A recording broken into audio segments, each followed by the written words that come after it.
Would you argue 28% pay rise over 6 years is fairly generous? Yes, it was. So what do they want now? Well, is it further than that? Is it now greedy, as some of the callers, is it greedy to have 28% for the previous 6 years and now want another big pay rise? I think what's important is to recognize the efforts of the tram drivers, of Yarra Trams driver throughout the year. And yes, it's a pretty tough job. And yes, an average pay of $91,000 earnings taken home on average is fair.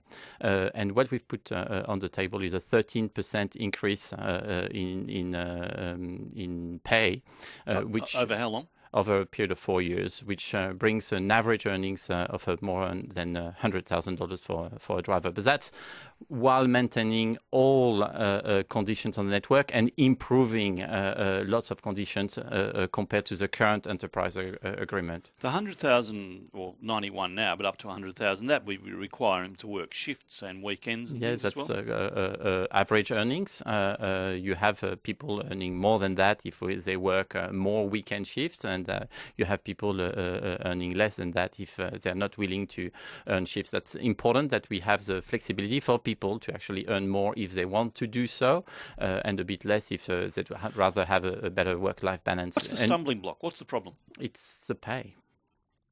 Just the money? I believe so. Mm. Can you move on pay, or is that your last offer? I think really it wouldn't be fair to me that it is a last offer. This is the offer that is on the table, and we're ready to carry on the conversation for the time it needs to happen. But where I feel today, I mean, I'm coming in front of you, Neil, as the Chief Executive Officer of Yarra Trams, and I walked here, and there's not a single tram on the streets and on Collins Street, on Spencer Street, just below your studio. I've seen the volunteers. We've got 170 on the ground. I've seen 3 of our 120 buses replacing. So we're doing our best to actually bring people to the places they need to be.